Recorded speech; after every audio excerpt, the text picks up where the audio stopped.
Good morning, You Can Heal family. Welcome to a live reading of the Old Testament book of Judges. My name is Shena, and we are starting chapter 1 today. So, we're starting chapter 1 today. I'm glad you're with me and trusting that you'll hear something that'll help you get through your day today. So, we're going to get started. Chapter 1 begins with failure of Judah and Benjamin, because remember in the introduction, we learned that this book was a book of failure, which is so interesting, right? I was kind of shocked when I read that. Hold on, let me put this microphone on because I forgot. So hold on a second. Trusting that everybody woke up ready to go today. All right, so hopefully that's better and you can hear me a little bit better. So, failure of Judah and Benjamin is how the chapter starts off. After Joshua died, the Israelites asked the Lord, which tribe should attack the Canaanites first? The Lord answered, Judah, for I have given them victory over the land. The leaders of Judah said to their relatives from the tribe of Simeon, join with us to fight against the Canaanites living in territory allotted to us. Now let me make sure this is on. Okay. Then we will help you conquer your territory. So the men of Simeon went with Judah. When the men of Judah attacked, the Lord gave them victory over the Canaanites and the Perizzites. And they killed 10,000 enemy warriors at the town of Bezek. While at Bezek, they encountered King Adonai-Bezek and fought against him, and the Canaanites and Perizzites were defeated. Adonai-Bezek escaped, but the Israelites soon captured him and cut off his thumbs and his big toes. Oh. Adonai-Bezek said, I once had 70 kings with thumbs and big toes cut off, eating scraps from under my table. Now God has paid me back for what I did to them. They took him to Jerusalem, and he died there. Verse 8. The men of Judah attacked Jerusalem and captured it, killing all its people and setting the city on fire. Then they turned south to fight the Canaanites living in the hill country, the Negev and the western foothills. Judah marched against the Canaanites in Hebron, formerly called Kiriath Arba, defeating the forces of Sheshai, Ahiman, and Talmai. From there they marched against the people living in the town of Debir, formerly called Kiriath Sepher. Then Caleb said, I will give my daughter Aksa in marriage to the one who attacks and captures Kiriath Sepher. Othniel, the son of Caleb's younger brother Kenaz, was the first one who conquered it. So Aksa became Othniel's wife. When Aksa married Othniel, she urged him to ask her father for an additional field. As she got down off her donkey, Caleb asked her, What is it? What can I do for you? She said, Give me a further blessing. You have been kind enough to give me the land in the Negev. Please give me springs as well. So Caleb gave her the upper and lower springs.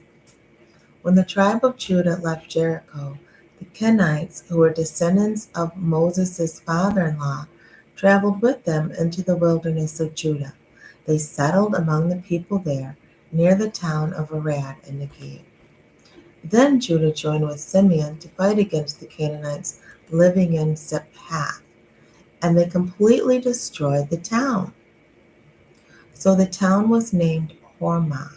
In addition, Judah captured the cities of Gaza, Ashkelon, and Ekron, along with their surrounding territories. The Lord was with the people of Judah, and they took possession of the hill country, but they failed to drive out the people living in the plains because the people there had iron chariots.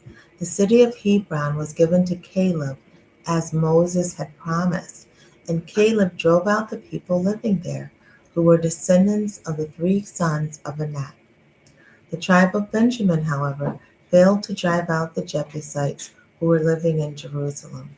So to this day, the Jebusites lived in Jerusalem among the people of Benjamin. The next section is failure of the tribes of Joseph. The descendants of Joseph attacked the town of Bethel, and the Lord was with them. They sent spies to Bethel, formerly known as Luz, who, con- who confronted a man coming out of the city.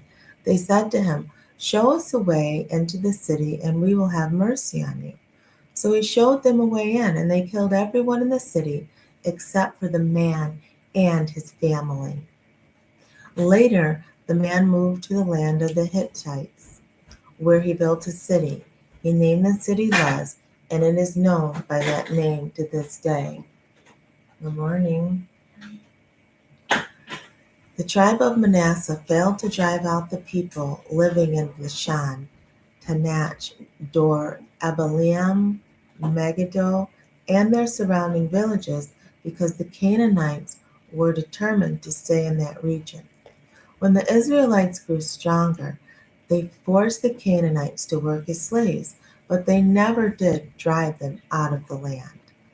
The tribe of Ephraim also failed to drive out the Canaanites living in Gezer, and so the Canaanites continued to live there among them.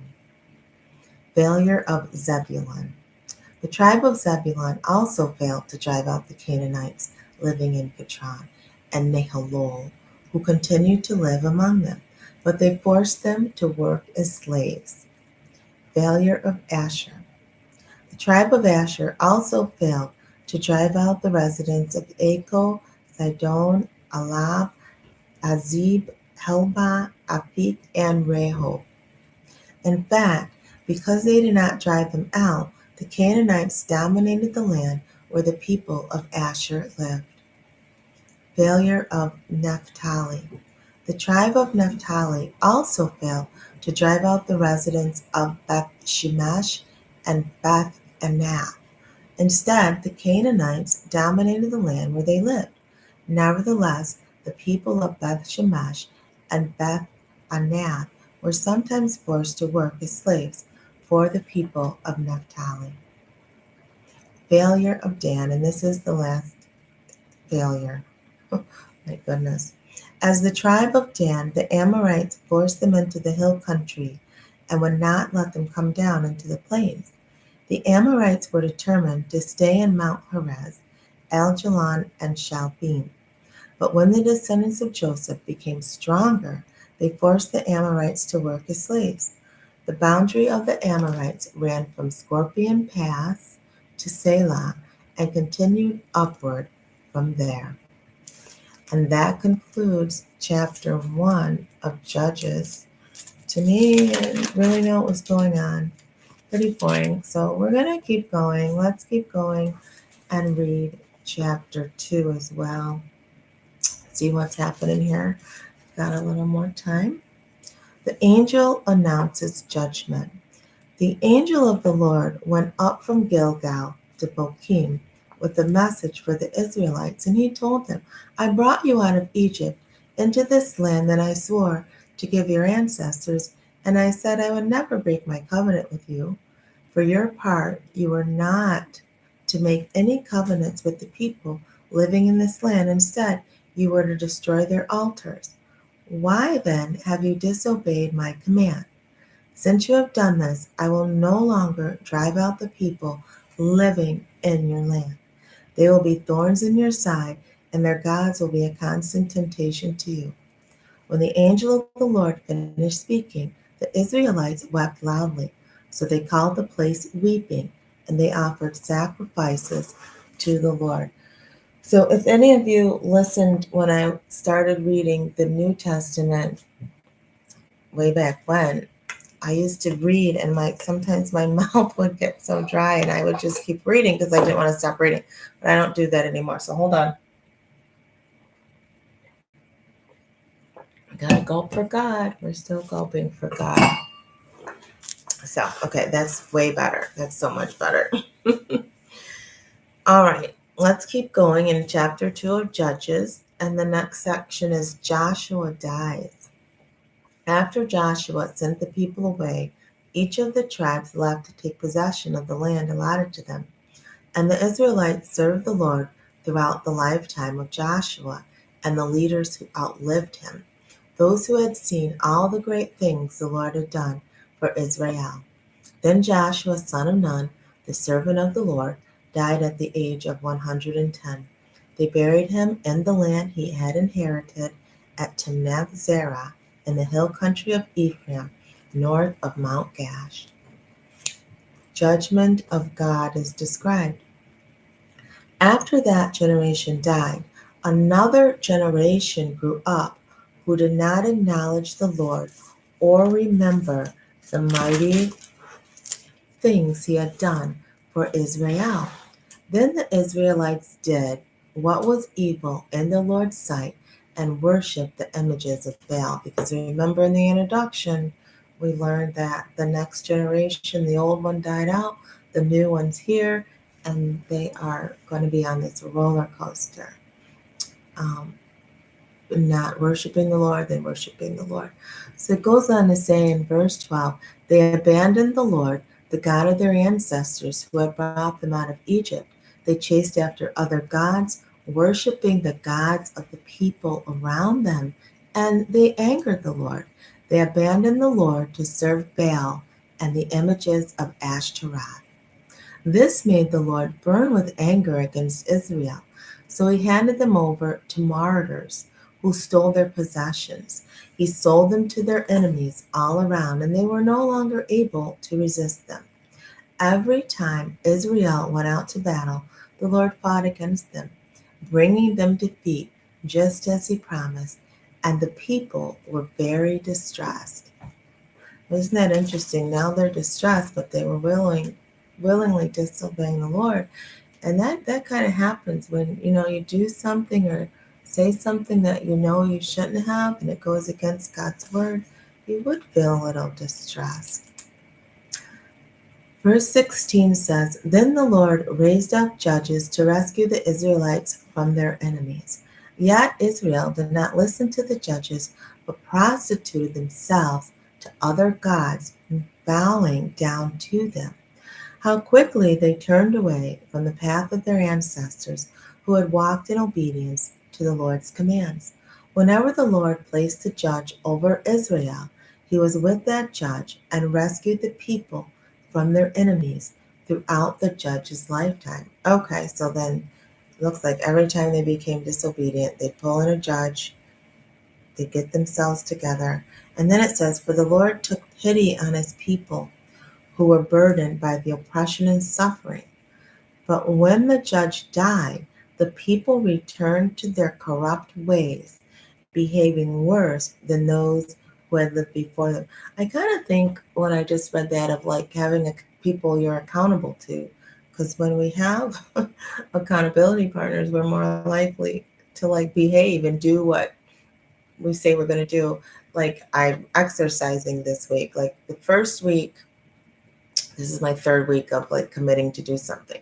The first week was not eating sweets. The second week was no bread. And this week was to exercise every day. And knowing that there's people who I, shared this information with and who are also exercising this week makes me want to be obedient or to do what I said I was going to do.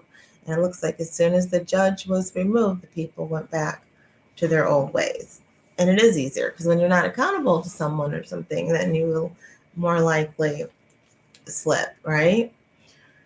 It says here, For the Lord took pity on his people, and I read this, who were burdened by the oppression and suffering. But when the judge died, the people returned to their corrupt ways, behaving worse than those who had lived before them. They followed other gods, worshiping and bowing down to them, and they refused to give up their evil practices and stubborn ways. Enemy is left as a test. So the Lord burned with anger against Israel. He said, Because these people have violated the covenant I made with their ancestors, and have ignored my commands, I will no longer drive out the nations that Joshua left unconquered when he died. I did this to test Israel, to see whether or not they would obey the Lord as their ancestors did. That is why the Lord did not quickly drive the nations out or allow Joshua to conquer them all. So that concludes Judges, not Joshua, Judges chapter 2. So I just think what stands out for me is when the judge was there, they obeyed, and when the judge was gone, they started going back to their old ways. So let's find someone you can be accountable to, um, this week. If there's an area in your life you're working on, and let the good Lord help you. So I don't know, I still feel like hearing from the Lord. So I'm going to keep reading. Let's see. Today, have we read? I don't even know. What is the day? The 8th of June? Let's see. Bear with me. All right, so today's the 8th. We're going to read Proverbs 8 now, and then we'll end there. So what a good title for Proverbs 8. It says praise of wisdom. So this might be helpful if someone's listening today that need to hear on wisdom. It says, listen as wisdom calls out. Again, this is Proverbs 8, and of course we're reading out of the Open Bible, the Living Translation. Listen as wisdom calls out. Hear as understanding raises her voice. She stands on the hilltop, at the crossroads, at the entrance to the city, at the city gates. She cries aloud. I call to you, to all of you. I am raising my voice to all people. How naive you are. Let me give you common sense. O foolish ones, let me give you understanding. Listen to me, for I have excellent things to tell you.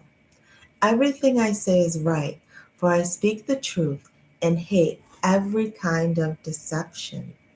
My advice is wholesome and good. Oh, I love that word, wholesome. My advice is wholesome and good. And this is wisdom talking. My advice is wholesome and good. There is nothing crooked or twisted in it. My words are plain to anyone with understanding, clear to those who want to learn. Oh, this is so good.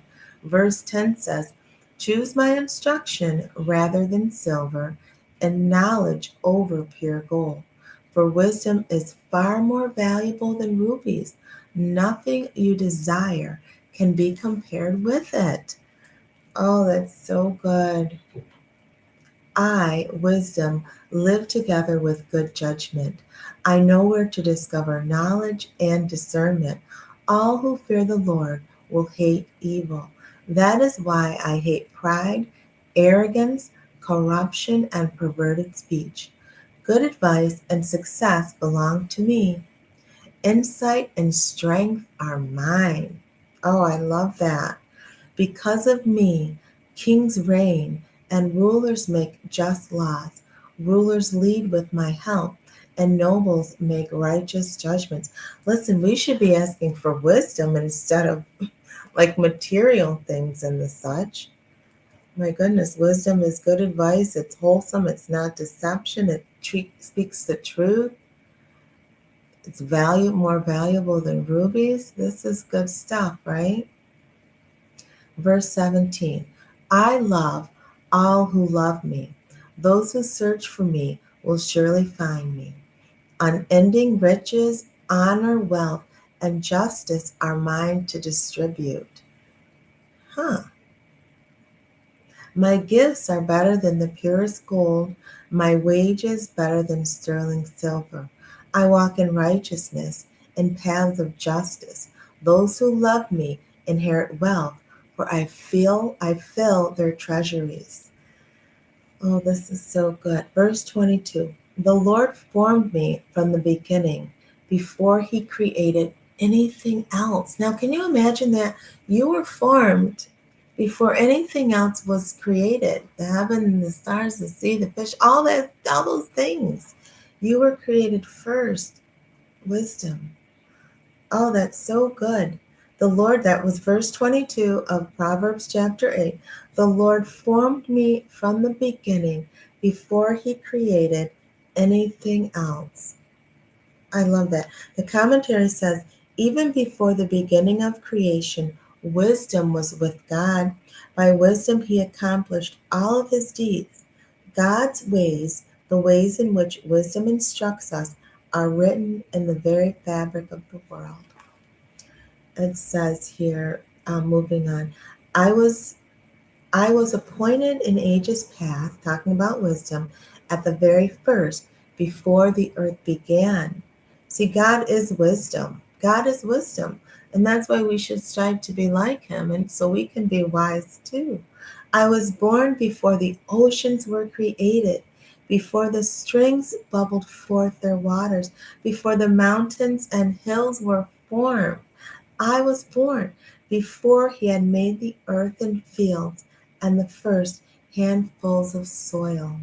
I was there when he established the heavens, when he drew the horizon on the oceans. Oh, that's so good. I was there when he set the clouds above, when he established the deep fountains of the earth. I was there when he set the limits of the seas so they would not spread beyond their boundaries. Now think about that. Think about, the water, the ocean, the beach. You've gone there and it's like, why doesn't the water just creep up onto the shore and like take over? But it doesn't. He he like confines it to where he wants it to stop, where the border should be. I like that. I was there when he set the limits of the seas so they would not spread beyond their borders, and when he marked off the earth's foundations. I was the architect at his side. I was his constant delight, rejoicing always in his presence. And how happy I was with what he created, his wide world, and all the human family. And so, my children, listen to me, for happy are all who follow my ways. Listen to my counsel and be wise. Do not ignore it. Happy are those who listen to me, watching for me daily at my gates, waiting for me outside my home. For whoever finds me finds life and wins approval from the Lord. But those who miss me have injured themselves. All who hate me love death. All right, so we need to seek wisdom. Oh my God, I can't stop reading. Verse or chapter 9. Wisdom has built her spacious house with 7 pillars. She has prepared a great banquet, mixed the wines, and set the table. She has sent her servants to invite everyone to come. She calls out from the heights overlooking the city, come home with me. She urges the simple people. She urges the simple. To those without good judgment, she says, come, eat my food and drink the wine I have mixed. Leave your foolish ways behind and begin to live. Learn how to be wise. Everyone who rebukes a mocker will get a smart retort. Anyone who rebukes the wicked will get hurt. So don't bother rebuking mockers. They will only hate you. But the wise, when rebuked, will love you all the more. Teach the wise, and they will be wiser. Teach the righteous, and they will learn more. Fear of the Lord is the beginning of wisdom. That's Proverbs chapter 9, verse 10. Fear of the Lord is the beginning of wisdom. Knowledge of the Holy One results in understanding. Wisdom will multiply your days and add years to your life. If you become wise, you will be the one to benefit. If you scorn wisdom, you will be the one to suffer. And then the last section of chapter 9 says, the woman named Folly. The woman named Folly is loud and brash. She is ignorant and doesn't even know it. She sits in her doorway on the heights overlooking the city. She calls out to men going by who are minding their own business. Come home with me, she urges. The simple. To those without good judgment, she says, stolen water is refreshing. Food eaten in secret tastes the best. So she's trying to lure men in to have affairs. Oh, but the men don't realize that her former guests are now in the grave. Yeah, look at that. We do not want to be like that. This woman is awful. This woman is awful. So yeah, ladies, let's not be temptresses and trying to lure men in. It says here the men who fell for it, they didn't realize the ones before them ended up in the grave. Nothing good comes from being this type of woman. So let's seek wisdom today. Let's seek God, because where wisdom is, there's life. And wisdom was there in the beginning. Wisdom is God. All right, so those of you who joined me, I appreciate that. Thank you for listening to the reading of God's Word. So we read Judges chapters 1 and 2 and Proverbs 8 and 9. So good stuff this morning. I'm trusting that you're going to have a beautiful day today. I know that I will, because I'm going to believe for it, right? We're going to expect good things today and trust God moving forward. So we'll talk soon. We'll be back tomorrow, and we'll read Judges chapter 3. Thank you for joining me. Always remember that true healing begins with self-love. Why? Because God is love and He lives something inside of you. Bye.